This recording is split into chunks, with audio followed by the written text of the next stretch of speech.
오늘은 민족 최대 명절인 설날입니다. 캐시 호컬 뉴욕 주지사는 2022년이 검은 호랑이의 해인 만큼 올 한 해는 호랑이처럼 에너지 넘치고 건강한 한 해가 되기를 기원했습니다. 5세 이하를 대상으로 한 파이자의 코로나19 백신 접종이 미국에서 2월 말부터 시작될 수 있다는 전망이 나왔습니다. 미국의 교사들이 코로나19로 인해 대면 수업과 온라인 수업의 이중고를 겪으면서 사기업으로 이직하고 있는 것으로 밝혀졌습니다.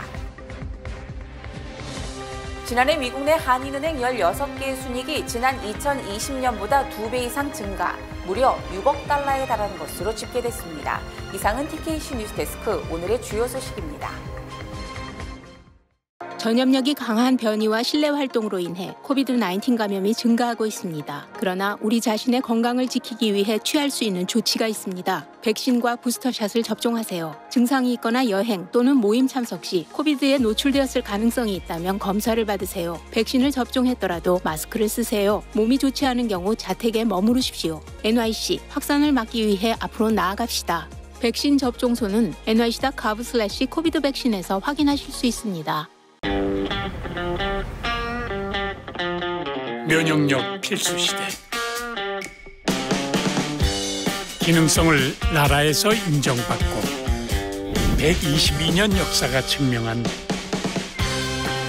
6년근 홍삼의 면역력이 당신의 면역력이 될 수 있도록 기능성을 인정받은 면역력의 힘, 정관장. 시청자 여러분 안녕하십니까? 2월 1일 화요일 TKC 뉴스데스크 첫 소식입니다. 오늘은 민족 최대의 명절인 설날입니다. 캐시 호컬 뉴욕 주지사는 2022년이 검은 호랑이의 해인 만큼 올 한 해는 호랑이처럼 에너지 넘치고 건강한 한 해가 되기를 기원했습니다. 자세한 소식을 김유리 기자가 보도합니다. 아시아 민족 최대의 명절인 설날을 맞아 캐시 호컬 뉴욕 주지사는 2022년은 뉴요커들이 지난 한 해 동안 고생한 것을 극복하는 해로 검은 호랑이의 해를 환영했습니다. 그러면서 뉴욕주 내 아시안 아메리칸 커뮤니티들은 필수적인 사회 구성원으로서의 역할을 해왔다며 희망찬 내일을 위해 함께 달려가자고 말했습니다. 한편 뉴욕 한인회를 포함한 한인 단체들이 설을 맞아 어려운 이웃과 함께하는 설 명절 맞이 사랑의 나눔 행사를 오는 5일 플러싱 머레이힐역 광장에서 개최합니다. 이번 행사에서는 떡국떡, 만두, 과일, 계란, 빵, 고로케, 마스크, 손 세정제 등의 방역 물품 등이 준비됩니다. 경제적인 어려움에 처한 가정이면 누구나 참가할 수 있고 따로 신청할 필요 없이 당일 선착순 1000가정에 배포됩니다. 행사는 정오부터 시작됩니다. 5세 이하를 대상으로 한 파이자의 코로나19 백신 접종이 미국에서 2월 말부터 시작될 수 있다는 전망이 나왔습니다.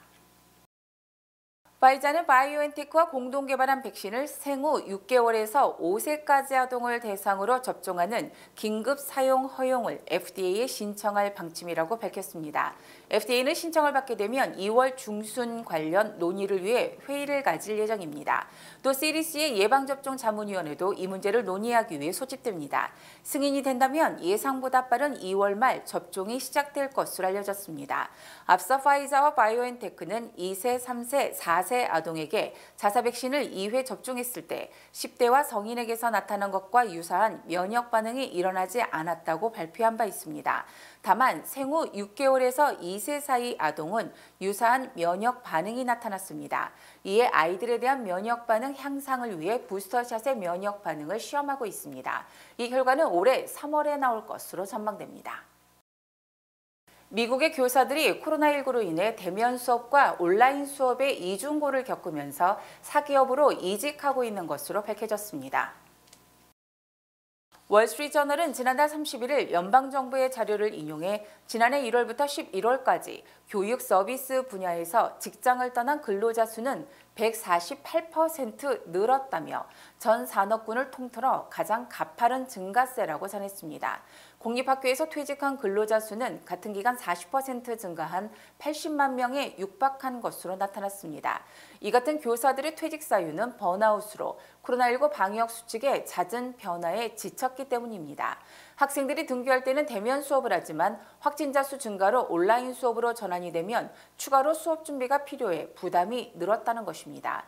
일터를 떠난 교사들은 교육 코치, 채용 담당자, 소프트웨어 엔지니어 등 다양한 업종으로 전직하고 있는 것으로 드러났습니다.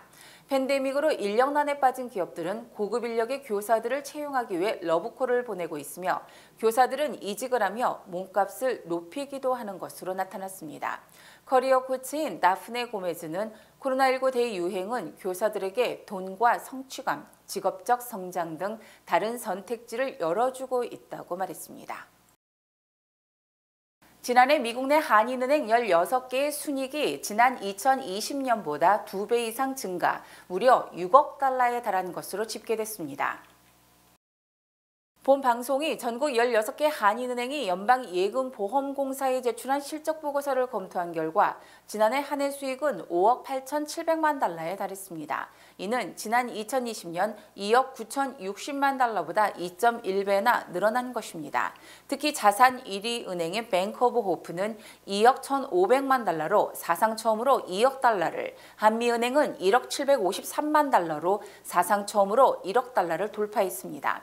또 순이익 증가율 1위는 뉴욕의 뉴뱅크로 2020년 307만 달러에서 지난해 987만 달러로 3.22배나 급증했습니다.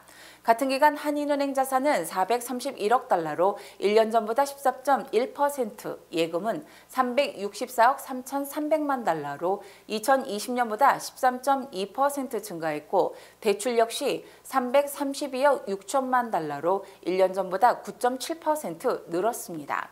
반면 한인은행 예대율은 91.3%로 1년 전보다 약 3%포인트 하락했고 부실 대출 비율은 0.59%로 1년 전 1.08%의 절반 수준에 거쳐 부실이 급감했습니다.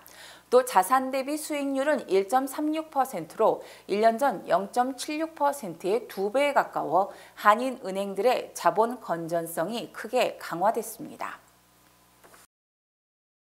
뉴욕 지역 순수 한인은행 3개 중 뉴뱅크가 지난해 순이익 1위를 기록했습니다. 김유리 기자의 보도입니다.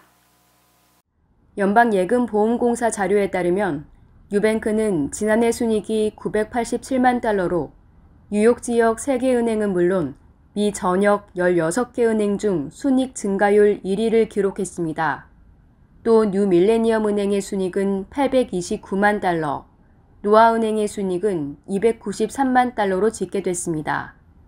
자산에서도 뉴뱅크가 5억 5,453만 달러로 가장 많았고 뉴밀레니엄 은행은 5억 4,080만 달러, 노아은행은 3억 1,688만 달러 순이었으며 자산 증가율은 뉴밀레니엄 은행이 18.2%로 가장 높았고 노아은행은 자산이 4.3% 줄었습니다. 예금에서는 뉴뱅크가 4억 7,975만 달러로 가장 많았고 뉴밀레니엄이 이보다 300만 달러 적은 4억 7,670만 달러, 노아은행은 2억 7,573만 달러로 조사됐습니다. 또 예금 증가율은 뉴밀레니엄이 20.2%로 가장 높았고 뉴뱅크는 14.7% 증가한 반면 노아뱅크는 5.7% 줄었습니다. 대출면에서는 뉴밀레니엄이 3억 6,400만 달러로 가장 많았고 뉴뱅크가 3억 598만 달러, 노아은행이 2억 3,411만 달러를 기록했습니다. 예대율 면에서도 뉴뱅크가 63.8%로 뉴욕은 물론 전국 16개 한인은행 중 가장 낮은 반면 뉴밀레니엄 뱅크는 76.3%, 노아은행은 84.9%로 집계됐습니다. 지난해 12월 연중 최대의 쇼핑 시즌임에도 불구하고 소비 지출이 0.6%나 감소한 것으로 집계됐습니다. 연방 상무부는 지난해 12월 소비 지출이 11월보다 0.6% 감소했으며 이는 1년 만에 처음으로 줄어든 것이라고 밝혔습니다. 이처럼 연말 소비가 급감한 것은 오미크론 변이로 1,000만 명 이상이 병가를 내면서 자가격리에 들어가는 등 외부 활동이 크게 줄었기 때문으로 풀이됩니다. 또 12월 미국인 소득이 11월보다 0.3% 늘었지만 물가 상승률이 0.5%에 달해 실질 소득은 오히려 0.2% 감소, 소비를 위축시킨 것으로 분석됩니다. 특히 이달 들어 여행객 급감으로 항공사 매출이 급감한 것은 물론 식당, 공연, 홈서플라이, 소매업 등의 매출이 급락, 1월과 2월도 소비 지출이 감소할 것으로 우려됩니다. 한편 1월 소비자 신뢰지수가 67.2로 전달 70.6에서 비교적 큰 폭으로 하락했고 미래 전망지수도 전달 68.3에서 64.2로 내려갔습니다.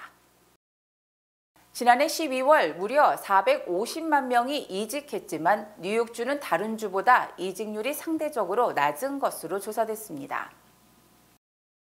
연방 센서스국에 따르면 알래스카주는 이직률이 5.2%로 미국 50개 주 중 가장 높았고 와이오밍주가 4.7%, 조지아주가 3.9% 등의 순이었습니다. 또 몬태나주도 3.9%, 켄터키주가 3.8%로 그 뒤를 이었습니다.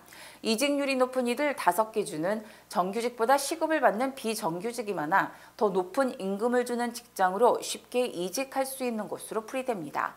반면 뉴욕주와 워싱턴 DC는 이직률이 2%로 전국 최저를 기록했고 메릴랜드주와 버지니아주, 캘리포니아주 등 3개 주는 2.3%로 조사됐습니다. 성추행 의혹으로 사퇴한 앤드류 쿠오모 전 뉴욕주지사가 5번째로 형사 기소를 피했습니다. 뉴욕주 오스위거 카운티 검찰은 어제 앤드류 쿠오모 전 뉴욕주지사에 대한 성추행 의혹 사건에 대해 기소할 법적 근거가 없다며 불기소 처분을 내렸습니다. 오스위거 카운티 검찰은 쿠오모 전 주지사를 고소한 피해 여성은 신뢰할 수 없고 합리적이지만 범죄 혐의를 입증하기에는 증거가 충분하지 않다고 설명했습니다. 이에 앞서 버지니아 라미아티스는 지난 2017년 5월 오스위거에서 열린 환경보호 행사에서 쿠오모 전 주지사가 자신의 가슴을 강제로 만졌다며 검찰에 고소했었습니다. 쿠오모 전 주지사는 뉴욕주 공무원 등 10여 명의 여성을 성추행한 혐의를 받았으며 맨하탄 검찰과 알바니, 나소 등 5개 검찰이 불기소 결정을 내렸습니다. 이처럼 쿠오모 전 주지사가 줄줄이 불기소 처분을 받음에 따라 명예회복을 위해 주지사 선거 등 선출직에 재도전할 가능성이 커지고 있습니다. 한국을 방문하는 해외 입국자의 격리 기간이 현재 10일에서 7일로 3일 단축됩니다. 오는 2월 4일부터 시행됩니다. SBS 이삼현 기자입니다.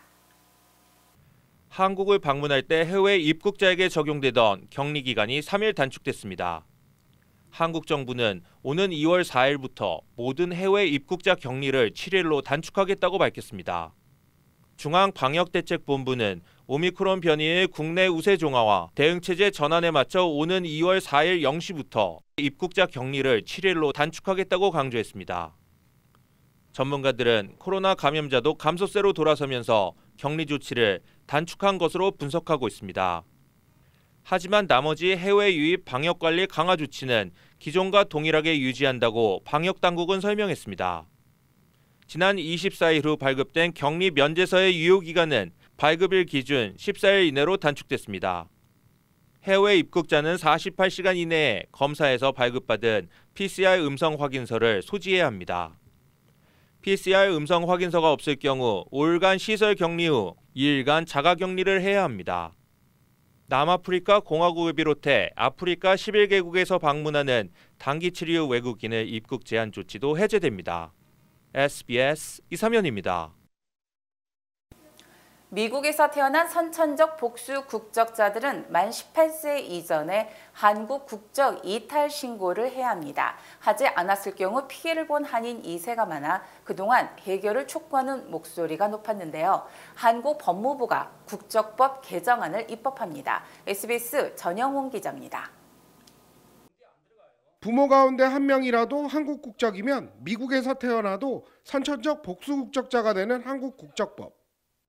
더구나 만 18세 이후에는 국적 이탈을 할 수 없도록 하고 있습니다. 많은 한인 2세들이 공무원과 군인 등 미국 내 취업과 승진해서 피해를 입어왔습니다. 한국 정부는 최근 입법 예고된 국적법 개정안에 대해 다음 달 4일까지 의견 수렴을 진행한다고 밝혔습니다. 이번 개정안은 선천적 복수 국적자의 18세 이후 국적 이탈 예외 사유를 제한적으로 인정하는 내용이 담겼습니다. 정당한 사유로 국적 이탈을 하지 못했을 경우 법무부 장관의 승인을 거쳐 허용하겠다는 겁니다. 하지만 한인 사회에서는 개정안이 여전히 미흡하다며 국적 자동 말소제 등을 도입할 것을 주장하고 있습니다. 국적 이탈 의무를 모르거나 재외공관 방문이 어려워 이탈 신고를 못하거나 포기하는 사례가 많다는 겁니다. 한국헌법재판소는 지난 2020년 일부 국적법 규정에 대해 헌법 불합치 결정을 내리고 올해 9월 말까지 개정 입법하도록 판결했습니다. LA에서 SBS 전영웅입니다. 미국과 러시아가 유엔 안전보장 이사회 회의에서 우크라이나 사태를 놓고 충돌했습니다. 미국이 안보리 공개 회의를 요청했고 러시아는 크게 반발했습니다. SBS 김종원 특파원입니다. 미국의 요청으로 소집된 오늘 유엔 안전보장이사회 공개회의에서 미국과 러시아는 시작부터 팽팽한 신경전을 벌였습니다. 러시아는 우크라이나를 공격할 가능성은 없다며 회의가 열리는 이유 자체를 모르겠다고 강력 반발했습니다. Сами нагнетают напряженность, риторику и провоцируют эскалацию. Разговоры о грядущей войне сами по себе провокационны. Вы как будто призываете к этому. 회의 중단 표결까지 요구했는데 15개 이사국 중 중국만 러시아에 동의를 하면서 결국 공개회의가 열렸습니다. 미국 측은 러시아가 10만 명 넘는 병력을 우크라이나 국경에 배치하고 있다며 그런데도 긴장을 고조시키는 건 우크라이나와 서방이란 주장을 한다고 지적했습니다.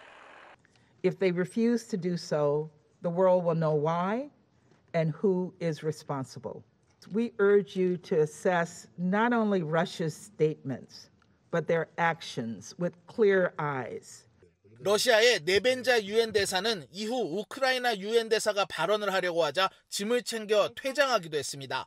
바이든 대통령도 유엔 안보리 공개 회의와 관련해 러시아에 재차 경고했습니다.